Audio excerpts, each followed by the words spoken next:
મિત્રો આજે આપણે ધોરણ 4 આસપાસ વિષયનો અભ્યાસ કરીશું જેની અંદર પ્રકરણ 2 કાનથી કાન. હવે આ પાઠની અંદર આજે પ્રાણીઓ વિશે આપણે શીખવાનું છે કે પ્રાણીઓની અંદર કેવા કેવા પ્રકારની વિવિધતાઓ જોવા મળે.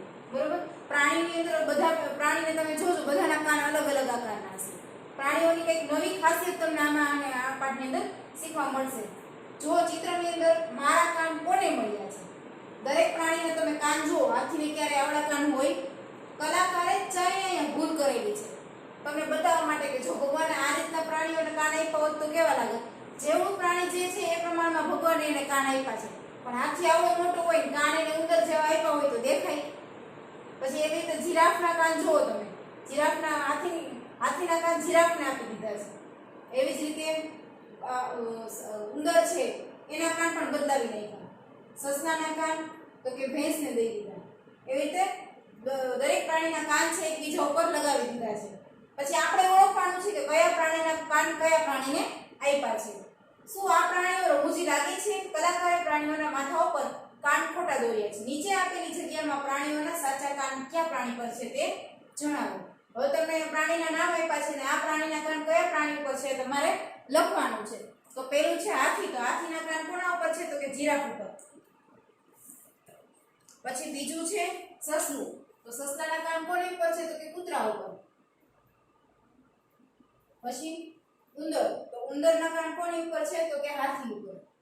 હાથી ઉપર જોઈએ ને નાના નાના કાન હતા. જીરાફ, તો જીરાફના કાન કોના ઉપર છે? તો કે સસલા ઉપર. પછી કૂતરો, કૂતરાના કાન કોની ઉપર છે? તો કે ઉંદર ઉપર. પછી ભેંસ, તો ભેંસના કાન કોની ઉપર છે? તો કે હરણ ઉપર.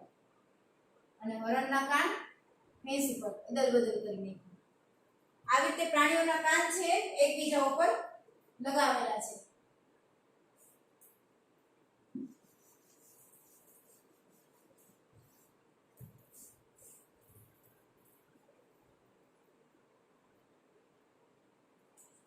ત્યાર પછી પાના નંબર 9 ઉપર જુદા જુદા પ્રાણીઓના જુદા જુદા પ્રકારના કાન હોય છે. નીચે આપેલા પ્રાણીઓમાંથી કયા પ્રાણીના કાન તમે જોઈ શકો છો, કયા પ્રાણીના કાન તમે જોઈ શકતા નથી? નીચે આપેલા કોષ્ટકમાં તે લખો. હવે ઘણા પ્રાણીઓ એવા હોય કે જેના કાન આપણને દેખાતા હોય અને ઘણા પ્રાણી એવા છે કે જેના કાન આપણને દેખાતા નથી. તો શું એ બેરા હશે કે શું એને કાન જ નહીં આપ્યો હોય ભગવાને? તો કે ના, એવું નથી. એને કાન હોય પણ કાનની જગ્યાએ એને કાણું હોય. આપણા કાન કેમ બહાર દેખાય છે એવી રીતે એને બહાર ન દેખાતા હોય પણ એના બદલે એને અહીંયા કાણું હોય નાનું. તો આમ આપણને અહીંયા કેટલા બધા પ્રાણીઓના નામ લખેલા આપ્યા છે, એમાંથી આપણે અલગ પાડવાના છે કે કયા પ્રાણીઓના કાન આપણે જોઈ શકીએ છીએ અને કયા પ્રાણીઓના કાન આપણને દેખાતા નથી. દાખલા તરીકે ઉપર આપ્યું છે પેલું હરણ, તો હરણના કાન આપણને દેખાય છે. બરોબર? તો પ્રાણીઓ કે જેના કાન આપણે જોઈ શકીએ છીએ તેમાં આપણે લખવાનું હરણ. પછી દેડકો,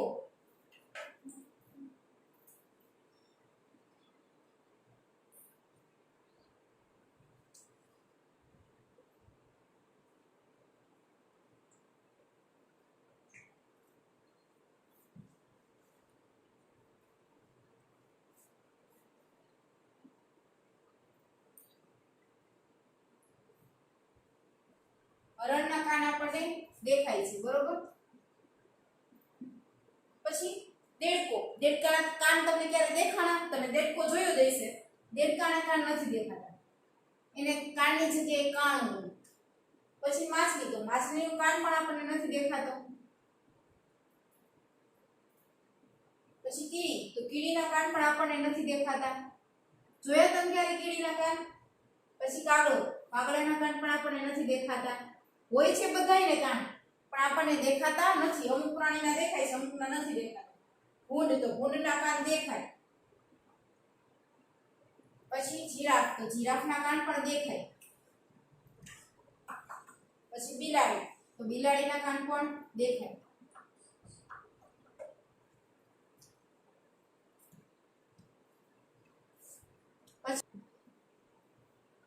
પછી ચકલી, તો ચકલીના કાન આપણને દેખાતા નથી. પછી ભેંસ, તો ભેંસના કાન દેખાય છે. તમે બધા પ્રાણી જોયા જ હશે. બરોબર? અમુકના ચિત્રમાં જોયા હશે અમુક અને અમુક રિયલમાં જોયા હશે. તમને એટલું તો ખબર જ હોય કે આટલા પ્રાણીના કાન તો આપણને દેખાય જ છે. પછી સાપ, તો સાપના કાન જોઈ શકતા નથી. પછી ગરોળી, ગરોળીના કાન પણ આપણને દેખાતા નથી. બતક, તો બતકના કાન પણ આપણને દેખાતા નથી. પછી હાથી, હાથીના કાન આપણને દેખાય, સુપડા જેવા કાન હોય હાથી. વાંદરો, તો એના કાન પણ આપણને દેખાય છે.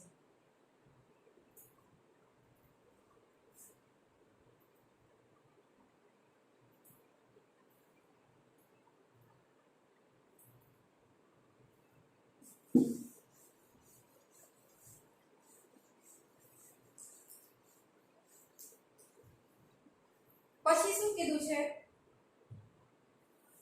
શું તમે વિચારો છો કે જેના કાન આપણે જોઈ શકતા નથી તેને ખરેખર કાન નથી હોતા? ચાલો આપણે આ ચિત્રનું અવલોકન કરીએ. હવે શું તમને એવું લાગે છે કે જેના કાન આપણને દેખાતા નથી ને કાન ન હોય? એટલે હવે શું તમે એવું વિચારો છો કે જેના કાન આપણે જોઈ શકતા નથી ને ખરેખર કાન ન હોય? તો કે ના, એવું જરૂરી નથી કે કાન દેખાતા નથી. દાખલા તરીકે તમને ચિત્ર આપેલું છે, કૂકડો, ચકલી, પોપટ, બતક, કાગડો, દેડકો, આ બધાયનામાંથી તમને કોઈના કાન દેખાય છે? એકેય પક્ષી કે પ્રાણીના કાન દેખાતા નથી, બરોબર? તો એનો મતલબ એવો નથી કે એને કાન નથી, પણ એને કાનની જગ્યાએ શું હોય? કાણા હોય. તેના દ્વારા એને સંભળાય છે. ચિત્રમાં આપેલા પ્રાણીઓના નામ કહો. તમે તેમના કાન જોઈ શકો છો? તો કે ના, આપણે એના કોઈના કાન જોઈ શકતા નથી. એને કાનની જગ્યાએ કાણા હોય અને એ કાણા છે પીછાથી ઢકાયેલા હોય છે, એટલે આપણને નથી દેખાતા. તે બધાને કાન છે, ભલે આપણે જોઈ શકતા નથી. પછી બીજા એવા પ્રાણીઓ શોધો જેના કાન આપણે જોઈ શકતા નથી, તેમના નામ લખો. બીજા એવા કયા પ્રાણી છે કે જેના કાન આપણને દેખાતા નથી, આપણે જોઈ શકતા નથી? તો લખવાનું માછલી, મગર, ગરોળી, ગરોળી જોજો તમે ધ્યાનથી, એને કાણા હશે. દેડકો,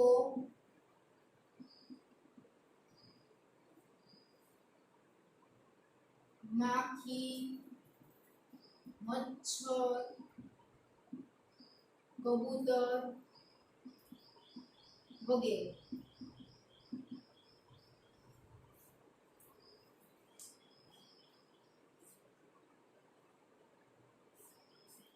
પછી વાંચો અને લખો. જેના કાન પંખા જેવા હોય તે પ્રાણી. કોના પંખા જેવા મોટા કાન હોય? પહેલાના સમયમાં જ્યારે પંખા નહોતા ને ત્યારે એવો વીંઝણો વાપરતા પવન નાખવા માટે. એ મોટો હોય અને આવી આમ પકડીને, તમે ખબર હોય તો પિક્ચરમાં કે સિરિયલમાં તમે જોયું હશે, રાજા મહારાજા બેઠા હોય એના દાસીઓ બાજુમાં ઊભી ઊભી પવન નાખતી હોય, વીંઝણો કહેવાય. એવા વીંઝણા જેવા મોટા મોટા કાન કોને હોય? હાથીને હોય. હાથી એ કાન હલાવીને આમ પોતે પવન ખાય, એટલે કાન પંખા જેવા હોય એવો કોણ? તો કે હાથી. પછી જેના કાન પર્ણો જેવા હોય તે પ્રાણી. પર્ણો જેવા પાંદડા આકારના, વનસ્પતિનું પાન હોય એવા આકારના. તો કોના કાન એવા હોય? તો કે સસલાના. પછી જેના કાન તેમના માથાની ટોચ ઉપર હોય તે પ્રાણી. માથાની ટોચ ઉપર, અહીંયા બાજુમાં નહીં, આ ટોચ કહેવાય. માથાની ટોચ ઉપર કાન હોય એવા પ્રાણી. તો કે હરણ, જીરાફ. આ બંનેના કાન માથાની ટોચ ઉપર હોય છે. પછી જેના કાન તેમના માથાની બંને બાજુ હોય તેવા પ્રાણી. માથાની બંને બાજુ સાઈડમાં હોય. તો કે ગાય. ગાય તો તમે જોઈ જ છે. ગાયના કાન જોજો, માથાની બે સાઈડમાં બાજુમાં હશે. ગાય, ભેંસ, બળદ, બકરી, આ પ્રાણીઓ એવા છે કે જેના કાન છે માથાની બે બાજુમાં હોય, લટકતા હોય.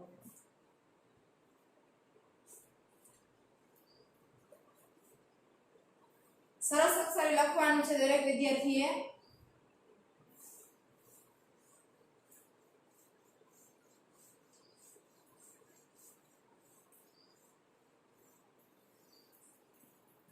તમે સારી રીતે જાણો છો કે કાન સાંભળવામાં મદદ કરે છે. તમને બધાને, આપણે બધાને ખબર છે કે આપણે શેની મદદથી સાંભળીએ છીએ? કાનની મદદથી સાંભળીએ છીએ. કેટલાક પ્રાણીઓમાં તમે કાન જોઈ શકો છો, તો કેટલાકમાં જોઈ શકતા નથી. આપણે પક્ષીઓના કાન જોઈ શકતા નથી. પક્ષીઓને માથાની બંને બાજુ નાના કાણા હોય છે. અમુક અમુક પક્ષીઓને અમુક અમુક પ્રાણીના કાન આપણને દેખાય છે, અમુકના નથી દેખાતા. શા માટે નથી દેખાતા? ખાસ કરીને પક્ષીના કાન નથી દેખાતા અને કાણાઈ ન દેખાય, કારણ કે પીછાથી ઢંકાયેલા હોય અને એના માથાની બંને બાજુ કાણા હોય. સામાન્ય રીતે કાણા પીછાથી ઢંકાયેલા હોય છે તે પક્ષીઓને સાંભળવામાં મદદ કરે છે. તે કાણાની મદદથી પક્ષીઓ સાંભળે છે. જો તમે ધ્યાનપૂર્વક જુઓ તો ગરોળીના માથા ઉપર નાના કાણા જોઈ શકશો, તે તેના કાન છે. તમે ગરોળી તો જોઈ જ હશે, હાલતા ચાલતા ઘરમાં નીકળતી ઘરમાં હોય તો તમે આજુબાજુ ક્યાંક ને ક્યાંક તો જોવા મળી જશે, બરોબર. ગરોળીએ જોજો એના માથા ઉપર કાણા હશે, બે નાના. ધ્યાનપૂર્વક જોજો, એના માથા ઉપર નાના કાણા હશે, તેના મદદથી તે સાંભળે, એ તેના કાન છે. મગરને પણ આ રીતે કાન હોય છે, પરંતુ આપણે તે સરળતાથી જોઈ શકતા નથી. મગરનું ચિત્ર તમને અહીં આપ્યું છે, જો. મગરને પણ એવી જ રીતે ગરોળી, મગરને પણ એવી જ રીતે કાન હોય, પણ એ આપણને દેખાતા નથી કારણ કે એનું શરીર થોડુંક એવું હોય, એટલે આપણને એમાં દેખાય નહીં. કોની ચામડી? તમે જાણો છો કે પ્રાણીને તેના કાનથી કેવી રીતે ઓળખાય? હવે આપણે પ્રાણીઓને તેમની ચામડીથી ઓળખીએ. હવે કાનની મદદથી કઈ રીતે ઓળખાય? દાખલા પેલું પેજ આપણે કહ્યું કે પ્રાણીના કાન અદલ બદલ થઈ ગયા, તો આપણને ખબર પડી ગઈ આ પ્રાણીના કાન આ પ્રાણીને આવી ગયા છે. એવી જ રીતે ચામડીથી પણ ઓળખાય. કઈ રીતે ચામડીથી ઓળખાય? દાખલા તરીકે ગાયની ચામડીનો કલર જોવો, ભેંસની ચામડીને જોવો, બરોબર, સસલાની ચામડીને જોવો અને બિલાડીની ચામડીને જોવો, તો એમાં ફેર પડે કે ન પડે? પડે. શા માટે બધાની ચામડી અલગ હોય? તો કે એના વાળને લીધે. જો એના વાળ ઉપર, એના શરીર પરથી, બધા પ્રાણીના શરીર પરથી તમે વાળ કાઢી નાખો ને, એટલે બધાયના શરીર એક સરખું જ લાગે. જેમ આપણે રૂવાટી છે ને, એ લોકોની આ એક પ્રકારની રૂવાટી છે. આ એ વાળને લીધે જ એ લોકોનો રંગ અલગ લાગે છે. સિંહ ને વાઘ કેમ અલગ લાગે? આ ઝીબ્રા છે અને આ વાઘ છે, તો આ બે શું કરવા અલગ લાગે છે? તો કે એની ચામડીને લીધે. એની ચામડી પર જે આવેલા વાળ છે, એની ચામડી ઉપર આવેલા જે વાળ છે એના લીધે આ બે અલગ લાગે છે. આની ચામડી પર કાળા અને ધોળા એમ વાળ આવેલા છે, આની ચામડી પર પણ પીળા, કેસરી અને કાળા એવી રીતે વાળ આવેલા છે, એટલે બે અલગ પડે છે. હવે અહીંયા શું કીધું છે? અહીં આપેલા પ્રાણીઓને તેમની ચામડીના ચિત્રો સાથે જોડો. દરેક પ્રાણીના ચિત્ર ઉપર સાચી ચામડીની ભાત બનાવો. તમને જો ચામડી વગર હોય ને, ચામડી ન હોય ને પ્રાણીના શરીર પર, તો બધા એક સરખા જ લાગે, ખબર ન પડે કયો વાઘ ને કયો ચિત્તો. પણ એની ચામડી પર તમારે હવે ચિત્ર દોરવાનું છે કે આ દાખલા તરીકે વાઘ છે તો એની ચામડી પર પટ્ટા દોરવાના, ચિત્તો હોય તો ટપકા દોરવાના, બરોબર. ચામડી દોરવાની છે, સાચી એની ભાત બનાવવાની છે, ડિઝાઇન બનાવવાની છે. દાખલા તરીકે આ ચિત્ર છે વાઘનું છે, તો પહેલા આપણે એને જોડી દઈશું આવી રીતે અને આના શરીર ઉપર એવા પટ્ટા બનાવશું જેમાં વાઘના શરીર ઉપર હોય.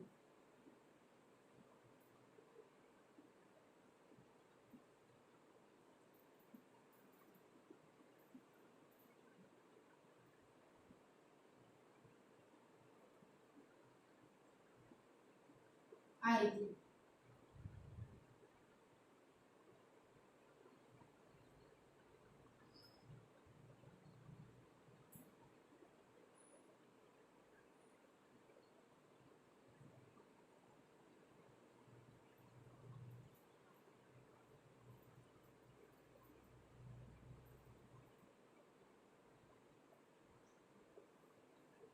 પછી આ ચિત્ર કોનું છે? તો કે હરણનું. તો અહીંયા સુધી જોડવાનું. હરણના શરીર પર ટપકા હોય ને, તો ટપકા દોરવાનું.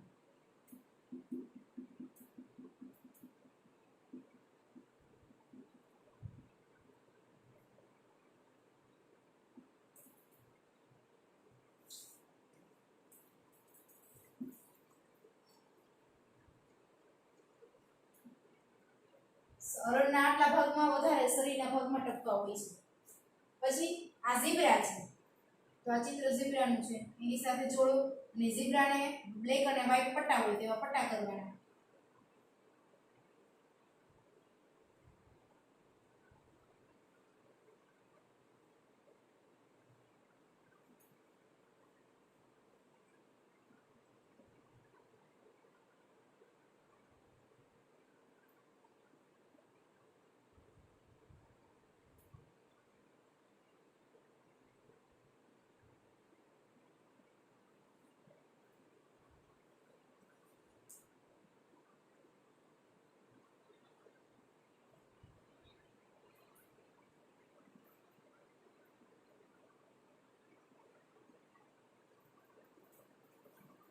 ચાલો આ ત્રણ પ્રાણી પછી છે આ ખિસકોલી, તો અહીં ખિસકોલીને જોડી દેવાની ચિત્રની સાથે, બરોબર. પછી ખિસકોલીના શરીર પર કેવા પટ્ટા હોય, તો કે આવા કાળા પટ્ટા હોય.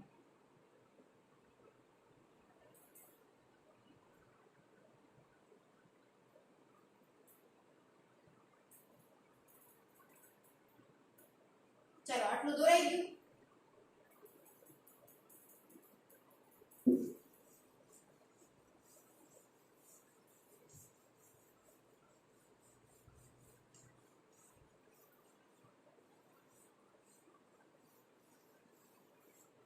પછી એક નીચે જે એક પ્રાણી છે ચિત્તો,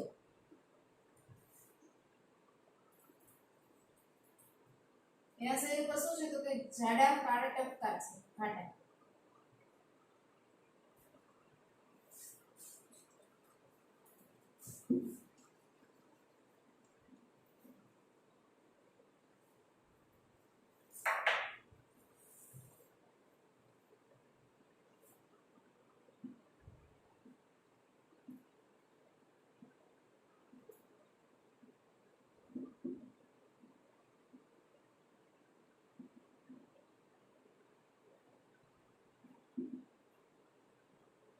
આ રીતના એના શરીર પર ટપકા છે.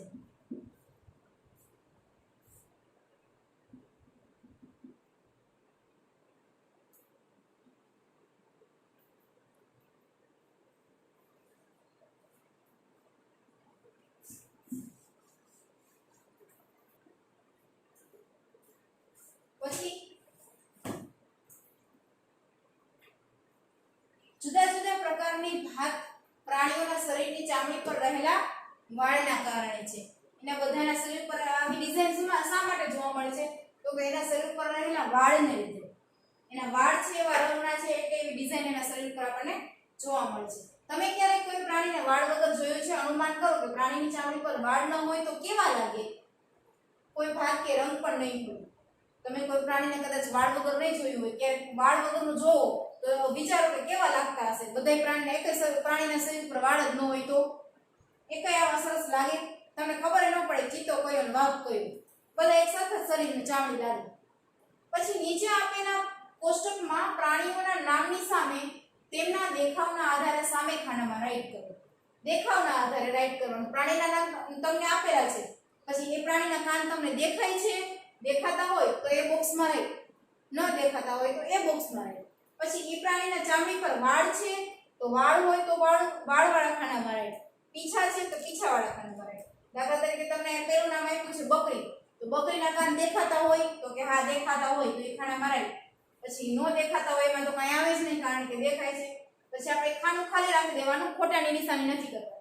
ચામડી પર વાળ હોય, બકરીની ચામડી પર વાળ હોય તો કે હા હોય. ચામડી પર પીછા હોય, બકરીને પીછા હોય, બકરીને ઉડવું નથી એટલે એને પીછા હોય નહીં. પછી હાથીના કાન દેખાતા હોય તો કે હા. પછી હાથીના ચામડી પર વાળ હોય તો કે હા પ્રાણી છે તો એની ચામડી પર પણ પીછા હોતા નથી.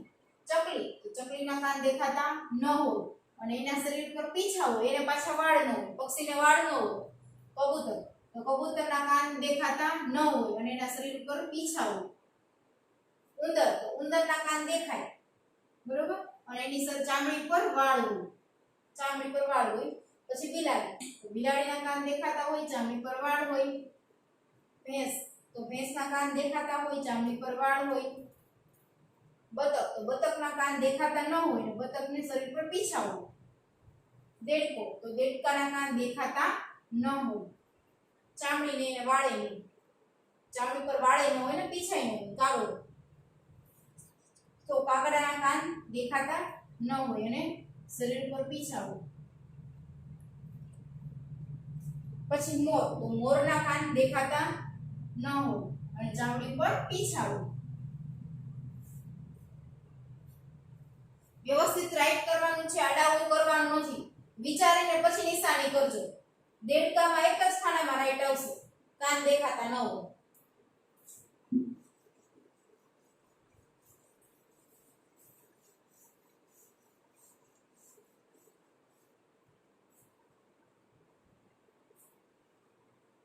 પછી ઊંટના કાન દેખાતા હોય તો કે હા. પછી ચામડી પર વાળ હોય તો કે હા. ભૂંડ છે, ભૂંડળું જોયું ને તમે, એને કાન દેખાતા હોય અને એની ચામડી પર વાળ પણ હોય, પીછા તો હોય નહીં. મરઘીના કાન દેખાતા ન હોય, ચામડી પર શું હોય? પીછા હોય. ઊંટના કાન દેખાતા હોય અને ચામડી પર વાળ હોય. ગરોળીના કાન દેખાતા ન હોય પણ એને પીછાય ન હોય, વાળે ન હોય. ગાયના કાન તો કે દેખાતા હોય અને ચામડી પર વાળ હોય.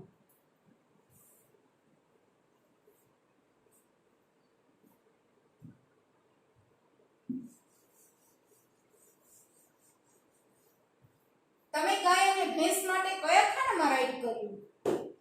દૂરથી તમે તેમની ચામડી પર વાળ જોઈ શકો છો. તમે દૂર ઊભા હોય તો તમને અહીંયાથી દેખાય કે એના શરીર ઉપર વાળ છે, ગાય અને ભેંસના શરીર પર. તેમાંના કોઈ એકની નજીક જવાનો પ્રયત્ન કરો, શું તમે વાળ જોઈ શકો છો? છતાં પણ એની નજીક જઈને જોવો કે તમને વાળ દેખાય છે તો તમને સરળતાથી એના શરીર પર વાળ દેખાશે. જો તમને હાથી મળે તો તેને અડકવાનું સાહસ તમારામાં છે? તમને રસ્તામાં હાથી મળે તમે એને હાથ અડાડી શકો? તમને પહેલા તો થોડો ડર લાગે છે, 110% ડર લાગે હાથીને અડવા જતા. નહીં ને ક્યાંક સૂંઢ ઉડાડીને પાડી દેશે તો, બરોબર? એટલે એને અડવાનું સાહસ છે, તમારામાં હિંમત છે. શું તમે જાણો છો કે હાથીને પણ તેની ચામડી પર વાળ હોય છે? હાથીને પણ તેની ચામડી પર વાળ હોય છે. ક્યારેક શેરીમાં નીકળે તો જોજો. પછી શું તમે કહી શકો કે કોષ્ટકમાં બતાવેલા કયા પ્રાણીઓ ઈંડા આપે છે? તેમને શોધીને તેમના નામ લીલા કોષ્ટકમાં લખો. પહેલા તો આપણે કાનની વાત કરી. કોના કાન દેખાય છે, કોના કાન નથી દેખાતા. કોના શરીર પર ચામડી પર વાળ હોય છે અને કોને પીછા હોય છે, બરોબર? એના વિશે શીખી ગયા. હવે શેની વાત આવે છે તો કે કયું પ્રાણી ઈંડા મૂકે છે અને કયું પ્રાણી બચ્ચાને જન્મ આપે છે. એ કઈ રીતે ખબર પડે? તો કે જોઈએ તેની અંદર કોષ્ટકમાં દર્શાવેલા કયા પ્રાણી બચ્ચાને જન્મ આપે છે તેમના નામ લાલ કોષ્ટકમાં લખો. આગળ આપણે જે કોષ્ટક કર્યું ને રાઈટ વાળું, એમાંથી કયા પ્રાણીઓ બચ્ચાને જન્મ આપે છે તે આપણે લાલ બોક્સમાં લખવાનું. જે પ્રાણી બચ્ચાને જન્મ આપતા હોય તેના નામ આપણે લાલ કોષ્ટકમાં લખવાના અને જે પ્રાણી ઈંડા મૂકતા હોય તેના નામ આપણે લીલા કોષ્ટકમાં લખવાના. બચ્ચાને જન્મ કોણ આપે? જેના કાન બહાર દેખાતા હોય ને એ બચ્ચાને જન્મ આપે. જે પ્રાણીના કાન બહાર દેખાતા હોય એવા પ્રાણીઓ બચ્ચાને જન્મ આપે અને જે પ્રાણીઓના કાન બહાર નથી દેખાતા એ લોકો ઈંડા મૂકે. એ બચ્ચા ઈંડા મૂકે, એ પ્રાણી ઈંડા મૂકે. દાખલા તરીકે ચકલી છે તો ચકલીના કાન તમને દેખાય ન દેખાય તો એ ઈંડા મૂકે. તો જોઈએ હવે કોષ્ટકની અંદર જે પ્રાણીના નામ આપ્યા હતા એને આપણે અલગ પાડીશું.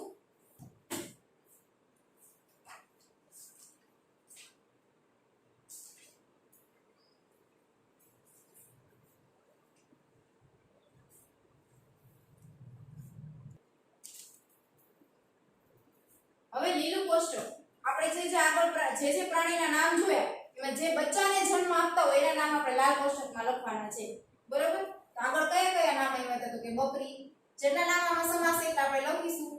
બકરી, હાથી, ઉંદર, બિલાડી, ભેંસ,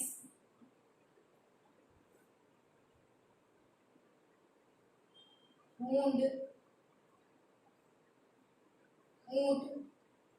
ગાય. આટલા પ્રાણીઓ બચ્ચાને જન્મ આપે. હવે ઈંડા મૂકતા હોય એવા પ્રાણીના નામ લીલા કોષ્ટકમાં લખવાનું. ચકલી, કબૂતર, બતક, દેડકો, કાગડો, મોર, મરઘી, ગરુડ. આટલા પ્રાણીઓ તમે જોઈ લો. પ્રાણીઓ કયા બચ્ચાને જન્મ આપે છે ને બધાયના કાન દેખાય છે. આ પ્રાણીઓ બચ્ચાને જન્મ આપે છે, આ બધાયના કાન દેખાતા હોય અને આ પ્રાણીઓ એવા છે કે જે ઈંડા મૂકે છે જેના કાન દેખાતા નથી હોતા.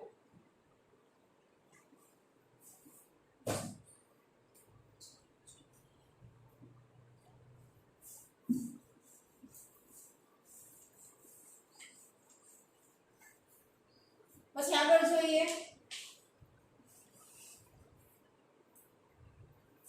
આગળના પૃષ્ઠના કોષ્ટકમાં ફરીથી જુઓ. લીલા રંગના કોષ્ટકના પ્રાણીઓના નામની નીચે રેખા દોરો.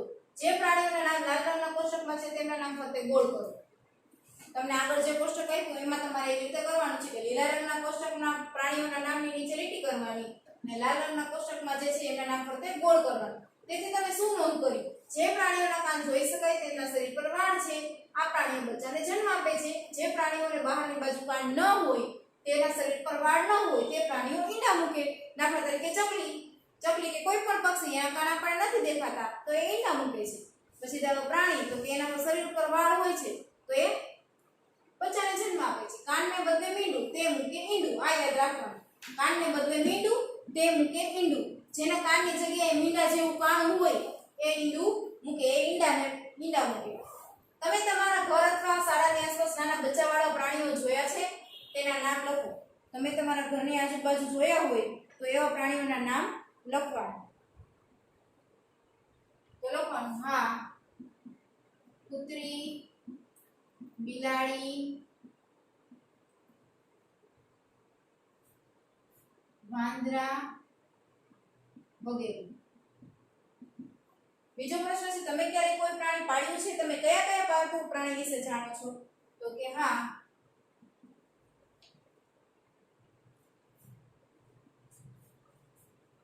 નહીં, ના,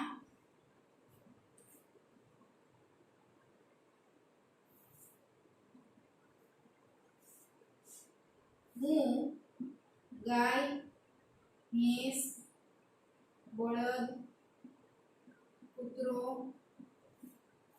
વગેરે પાલતુ પ્રાણીઓ વિશે જાણું છું. પાળેલા નથી પણ એના વિશે જાણકારી છે. ઝડપથી લખવાનું છે સરસ અક્ષરે.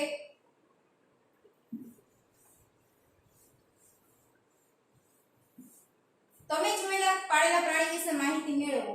તમે જે પ્રાણી પાળેલું છે તે પ્રાણી કયું છે તે તમારે તેમાં લખવાનું છે. તો લખવાનું તે ગાય છે. પછી તેને કોઈ નામ આપવામાં આવ્યું છે, તે પશુ છે કે પક્ષી છે?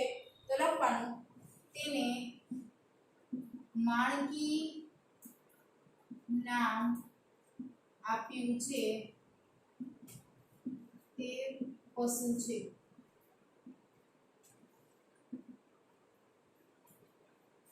પછી તેને એ નામ કોણે આપ્યું? ગાયને આનું નામ કોણે આપ્યું? તો કે તેને મારા કાકીએ આ નામ આપ્યું. પછી તેને શું ખાવું ગમે છે? તો લખવાનું તેને લીલો ઘાસચારો, બાજરી, ખાંડ વગેરે ખાવું ગમે છે. પછી દિવસમાં તેને કેટલી વખત ખાવાનું આપવામાં આવે છે? તો તેમાં લખવાનું તેને દિવસમાં 3 વખત ખાવાનું આપવામાં આવે છે.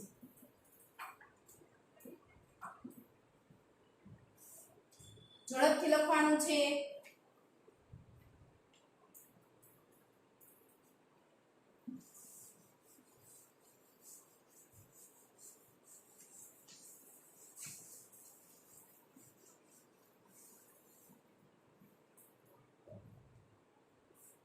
તે ક્યારે સૂવે છે? તે કેટલા સમય માટે સૂવે છે? તેમાં લખવાનું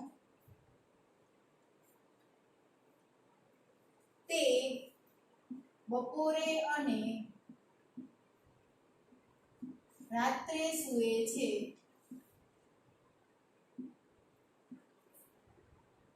બપોરે અને રાત્રે સૂવે છે. તે 5 થી 6 કલાક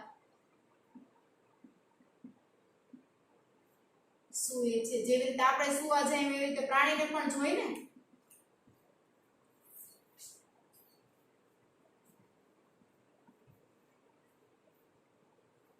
પછી આ પ્રાણીની સંભાળ રાખવાની કોઈ ખાસ રીત છે?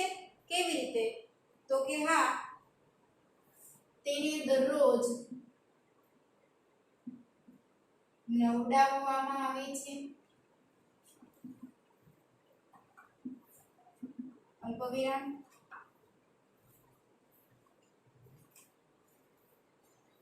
તેની રહેવાની જગ્યા સ્વચ્છ રાખવામાં આવે છે.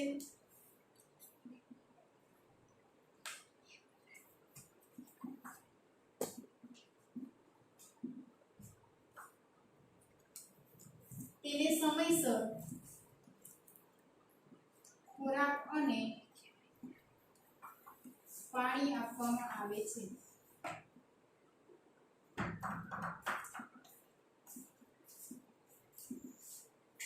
પછી તે ગુસ્સે થાય છે ક્યારે? તમે કેવી રીતે જાણો છો કે તે ગુસ્સામાં છે?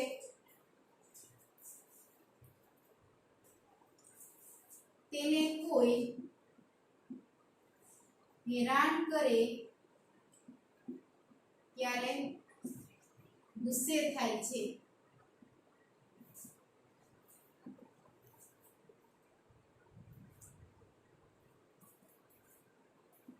તે બરાડા પાડે કે સિંગડા મારે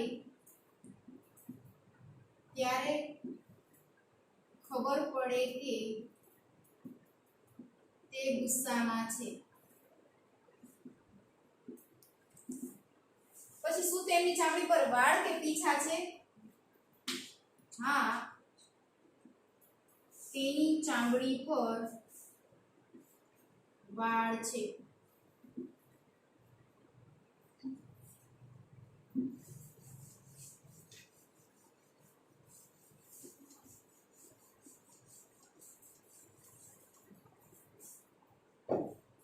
તમે તેના કાન જોઈ શકો છો? હા, તેના કાન જોઈ શકાય છે. શું તે બચ્ચું છે કે થોડુંક મોટું કે પછી એકદમ વૃદ્ધ? તે થોડુંક મોટું છે. આ પાલતુ પ્રાણી ઈંડા આપે છે કે બચ્ચાને જન્મ આપે છે? તે બચ્ચાને જન્મ આપે છે. તેને બચ્ચા છે કેટલા? હા, તેને એક બચ્ચું છે. તે વાછરડી છે.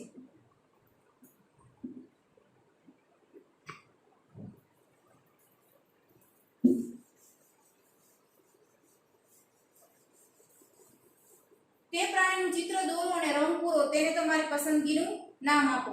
તમારે અહીંયા ગાયનું ચિત્ર દોરવાનું છે અને તમે જે એને નામ આપવા માંગતા હોય એ નામ તમારે અહીંયા નીચે લખવાનું છે. આપણો લેક્ચર અને પાઠ 2 અહીંયા